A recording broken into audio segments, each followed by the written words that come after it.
بعض ضعیف و شاذ و مرسل کارے ہو۔ علماء نے جن کو چھانٹ کر پرے پھینک دیا تھا کہ یہ جعلی روایتیں ہیں، وہ ممبر کی زینت بنی ہوئی ہیں۔ آپ نے علماء کی تقریروں کا جائزہ لیں نا، وہ ساری موضوعات اور من گھڑت باتیں ہوتی ہیں جو رسول اللہ کے نام سے بیان کر رہے ہیں۔ اب یہ دونوں رہبر جب خود گمراہ ہو گئے کہ صوفیہ کو قرآن سے محبت نہ رہی قوالی، اور علماء کو ضعیف اور موضوع روایتیں جو وہ پسند آ گئیں کہ اس میں محفل میں گرمی پیدا ہو جاتی ہے، لوگ بڑا مزہ لے کر اٹھتے ہیں کہ مولوی صاحب نے یار لچھے دار تقریر کی۔ اب قرآن بیچارہ تو مظلوم ہی ہے، اس کے بارے میں صدیقی صاحب فرما رہے تھے کہ چوما جاتا ہے، آنکھوں پر لگایا جاتا ہے، مگر کوئی نہیں یہ سوچتا کہ اس کے بنیادی مضامین جو ہیں ان کو میں پڑھوں اور اس کے بارے میں یکسو ہو جاؤں کہ میری حیثیت اس دنیا میں ایک بندے کی ہے، میں غلام ہوں۔ یہ دنیا جو ہے نا، یہ کھیل تماشا نہیں، اس کا ایک مالک ہے، میں اس کا محکوم ہوں۔ اس نے اس دنیا میں مجھے کھیل تماشے اور عیاشی کے لیے نہیں بھیجا، میری ایک ایک حرکت جو ہے اس کا ریکارڈ مرتب ہو رہا، اور مرنے کے بعد جب میں واپس لوٹوں گا اور اس کی عدالت میں پیش ہوں گا تو وہاں جائزہ لیا جائے گا کہ تم کچھ کما کر آئے ہو یا خسارہ اٹھا کر آئے ہو،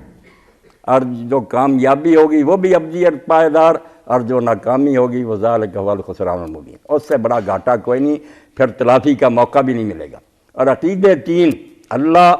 رسول اور آخرت، یہ دل میں بٹھائے جاتے ہیں جو آدمی کو گمراہ نہیں ہونے دیتے۔ اور جیسے میں نے عرض کیا کہ یہ زبردستی نہیں منوائے جاتے، آپ جو جی چاہے سوال کریں۔ اللہ کو منوانے کے لیے قرآن بحث کرتا کہ اللہ ہے، اس سے زیادہ کوئی واضح بات نہیں، اور وہ ایک ہے، اس کے ساتھ کئی شریک نہیں ہے سلطنت میں، اور اس نے لوگوں کو پیدا کر کے اندھیروں میں ٹھوکریں کھانے کے لیے نہیں چھوڑ دیا۔ جیسے ظاہری روشنی کا انتظام کیا، اسی طرح معنوی اور باطنی روشنی کا بھی انتظام کیا۔ اس کو سلسلہ نبوت اور رسالت کہتے ہیں۔ پہلا ہی شخص جو زمین پر آیا وہ نبی تھا، اللہ نے پوری طرح اس کو آگاہ کر کے بھیجا کہ یہ کرنا ہے، یہ نہیں کرنا، اور اس کی اولاد میں بھی سلسلہ چلتا رہا یہاں تک کہ وہ اپنی تکمیل کو حضرت جناب محمد رسول اللہ صلی اللہ علیہ وسلم کی شکل میں ظاہر ہو، ختم ہو گیا۔ پھر نبوت، یہ اللہ کے احکام جو ہے معلوم کرنے کا ذریعہ، اور انجام کیا ہے، وہ آخرت۔ یہ تین عقیدے ہیں جو محات العقائد ہیں، اور سب باتیں لا یعنی ہیں کہ یہ بحث یہ بحث، کچھ نہیں، تین ہی بحثیں ہیں، اللہ اس کی طرف سے آیا اور رسول، اور اس کا پھر جو انجام ہے آخرت میں، ان کو اسلام دماغ میں بٹھا دیتا بار بار۔ قرآن مجید میں آپ پائیں گے ریپیٹیشن بہت ہے، لوگ حیران ہوتے ہیں کہ ایک جگہ نہیں سارے مسئلے بیان کر لیے، ہر صورت میں بار بار وہ چیزیں آ رہی ہیں۔ وہ بار بار اسی لیے آئے کہ وہ ذکرہ ہے نا، یاد دہانی، ریمائنڈر ہے، بھول نہ جائے۔ کبھی وہ مثال بیان کرتا، اس کے ساتھ اللہ کا حوالہ دے دیتا، قصہ سناتا، اس کے ساتھ اللہ رسول کا حوالہ دے دیتا، پرانی قوموں کے واقعات کے ذہن میں بٹھانا ہے کہ تیرا مالک تجھے دیکھ رہا ہے اور ایک دن تو نے اس کو حساب دینا۔ اور اس کے لیے یہ باتیں مقرر ہوئی ہیں، جن کی پابندی کرے تو پھر یہ تینوں عقیدے جو ہیں نا، اللہ، رسول کی سچائی اور آخرت دل میں بیٹھ جاتی ہے، اور اس کا نتیجہ یہ نکلتا ہے کہ نماز پڑھتا ہے تو ان الصلاۃ تنہی عن الفحشاء والمنکر، وہ نماز پھر اس آدمی کو بے حیائی اور برائی سے روک لیتی ہے۔ جب وہ کرنے لگتا، نماز سامنے کھڑی ہو جاتی۔ در کفے مسلم مثال خنجرس، مسلمان کے ہاتھ میں یہ نماز ایک خنجر کی طرح ہے، کلانشنکوف کی طرح، قاتل فحشاء و بغی و منکرس۔ جب بے حیائی، بدکاری، کرپشن کا مرحلہ آتا، وہ آگے کھڑی ہو جاتی کہ کیا کر رہا تھا، تیرا خدا دیکھ رہا ہے، اب 2-4 گھنٹے بعد تو اس کے سامنے حاضر ہوگا، یہ منافقت کر رہا کہ ہر 2 گھنٹے کے بعد جاتا ہے، سلام کر کے آتا ہے، اور اب اس کے حکموں سے منہ موڑ دیتا۔ تو اس لیے عبادات عقائد کو راسخ اور مستحکم کرتے ہیں، اور اس کے بعد پھر اس کو میدان میں اتار دیا جاتا ہے۔ وہ کسی کرسی پر بیٹھے گا، کرپٹ نہیں ہوگا، وہ ایسا تیار ہو گیا، بھٹے میں تیار ہو گیا پہلی 4 چیزوں سے کہ اسے آپ جس میدان میں آزمائیں گے وہ کھڑا نکلے گا، صالح اور نیک ہوگا، وہ کمانڈر بھی ہوگا اور علاقے فتح کرے گا، سارے ملک کی عورتیں، وہاں کے لوگ، سارا مال اس کے اختیار میں ہوگا، مگر وہاں کسی عورت کی عزت نہیں لوٹی جائے گی۔ بس اس پر میں ختم کرتا ہوں کہ جب شام پر چڑھائی ہوئی تو وہاں لوگوں نے حرم میں یہ کیا کہ عورتوں کو نہ کھڑا کر دیا، دورویا۔ اب عیسائی پادری اور جو کمانڈر تھے ان کے وہ بیٹھ گئے کہ ان مسلمانوں کی اخلاقی حالت کا اندازہ کیا جائے۔ خوب رو عورتیں بنی سنوری لباس پہنے، مگر انہوں نے یہ عجیب منظر دیکھا کہ جب مسلمان فوج نے یہ چیز دیکھی تو کمانڈر جو تھا اس نے سورہ نور تلاوت کی، اور اس میں کہا کہ اے مومنو، اللہ تعالیٰ تمہیں ہدایت دیتا ہے کہ اپنی نگاہوں کی حفاظت کرو اور اپنی نظروں کو نیچا کرو۔ اب وہ سارے بیٹھے دیوار پر دیکھ رہے ہیں کہ ساری فوج جو ان کی نگاہیں اپنے انگوٹھوں پر ہو گئیں اور پوری فوج اس طرح عورتوں کے اندر سے گزر گئی، کسی نے سر اٹھا کر بھی نہیں دیکھا کہ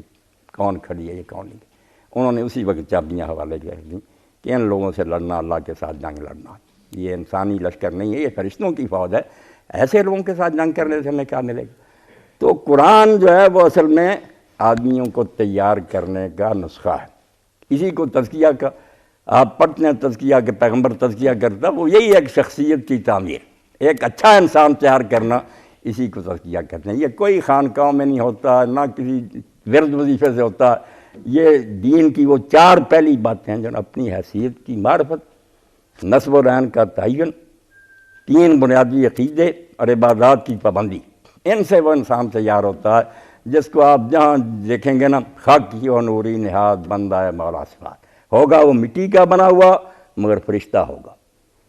ہوگا بندہ مگر اس کی صفتیں مولا والی ہوں گی، جیسے اس کا رب رحیم ہے وہ رحیم ہوگا، جس طرح اس کا اللہ عادل ہے وہ عادل ہوگا، جس طرح اس کا رب لوگوں کو رزق دیتا ہے وہ بھی خلق خدا پر ایثار کرے گا۔ بالکل ایسا شخص تیار ہو جائے گا کہ دنیا پکار اٹھے گی کہ یار قرآن نے تو معجزہ ہی دکھا دیا۔ یہی لوگ ڈاکو اور بدماش تھے مگر رہزناد حفظ رہبر شدہ، یہی عرب جو ڈھاکے مارنے کو کمال سمجھتے اب راہبر بن گئے، حفاظت کرنے والے بن گئے۔ تو اس لیے قرآن مجید کے جو ہے نا اصل مضامین وہ 5 میں نے آپ کی خدمت عرض کر دیے، انہیں کو گھما کر وہ بیان کرتا رہتا، ان پر آپ اپنی توجہ مرکوز کریں، اور جو روایتیں اور ہے نا کہانیاں قرآن مجید کی تفسیر میں اللہ کے لیے ان سے جان چھڑائے، یہ یہود اور نصارہ اور دوسری قوموں کی سازش ہے کہ انہوں نے قرآن میں پھر اپنی خرافات جمع کر دیں، ورنہ یہ بالکل ایسا آب زلال ہے، مقطر پانی ہے، ڈسٹلڈ واٹر،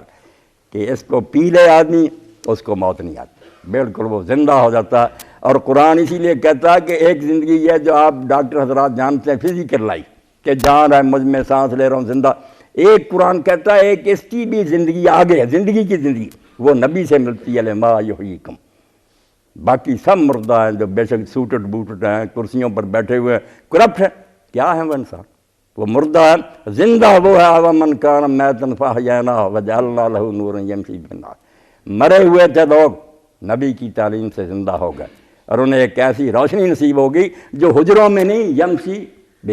الناس، لوگوں میں چل پھر رہا، دکانوں پر بیٹھا، سارے کاروبار کر رہا، مگر وہ نور اس کے ساتھ ساتھ چلتا، وہ اس کو گمراہ نہیں ہونے دیتا، وہ سمجھاتا رہتا کہ تیرے کرنے کا یہ کام ہے یا نہیں۔ تو اللہ توفیق دے آپ قرآن کو قرآن کی روشنی میں ہی سمجھیں، اور اس کے لیے اللہ کے رسول علیہ السلام اور آپ کے ساتھیوں نے جو نمونہ دیا وہ بہترین رہنما ہے۔ اب آپ جو جی چاہیں، میری بچیاں آپ بھائی ہیں، جو جی چاہے سوال کریں، قرآن کے متعلق کریں، اور خدا کے لیے امت جو ہے نا ایک ہونے کی کوشش کرے۔ اب یہ وقت نہیں کہ ہم فرقوں میں بٹے رہیں اور ماریں کھاتے رہیں۔ ایک اکبر کا شعر سنانے پر ختم کرتا ہوں، کیونکہ اس وقت موجودہ جو مسئلہ ہے اس میں بہت ضروری ہے، پڑھے لکھوں کے ذہن میں بھی بیٹھا بھائی کہ ہر طرف پکارا کہ اسلام امن کا مذہب ہے، اور معنی کیا؟ کمزور بن کر رہے، ماریں کھاتا رہے، مسلمان سے واضح و نصیحت کرتے رہیں، یہ ہے امن کا معنی لیتے کہ مسلمان نہ ذلیل و رسوا ہے، ہم جوتیاں مارتے رہیں اور یہ درویش بن کر مار کھاتا رہے، یہ بالکل غلط ہے۔ نہ ہو مذہب میں گر زور حکومت تو وہ کیا ہے، فقط ایک فلسفہ ہے۔ اگر مذہب کے ساتھ قوت نہیں نا، حکومت نہیں، آپ یقین جانیں وہ پھر فلسفہ ہے، خیالی پلاؤ ہے جو آپ کھاتے رہیں گے، اثر نہیں ہوگا۔ علاج یہی ہے کہ جو بدماشیاں کریں ان کو قوت سے کچلا جائے کہ حرام زادہ تم مسلمان اسٹیٹ میں رہ کر یہ کام کرتے ہو۔ اس لیے طاقت دین کے ساتھ بالکل اسی طرح ہے جس طرح انسان کے بدن کے ساتھ روح ہے نا، اسلام کے ساتھ اگر تلوار نہیں، طاقت نہیں،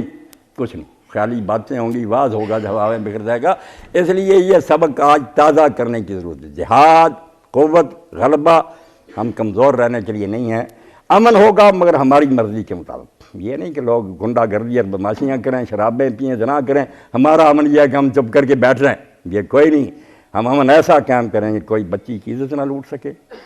کوئی کسی کا مال نہ چھین سکے۔ اس کے لیے طاقت درکار ہے، وہ طاقت جو ہے اسلامی حکومت ہے، جس کے لیے دین کہتا ہے قرآن کی محافظ ہے، وہ قرآن سے ہٹ کر ہوگی، دین سے اگر آزاد ہو تو زہر حلال۔ اگر یہی پاور ایسے لوگوں کے ہاتھ آ گئی جن میں دین نہیں تو زہر قاتل ہے، وہ کرپٹ ہی ہوں گے۔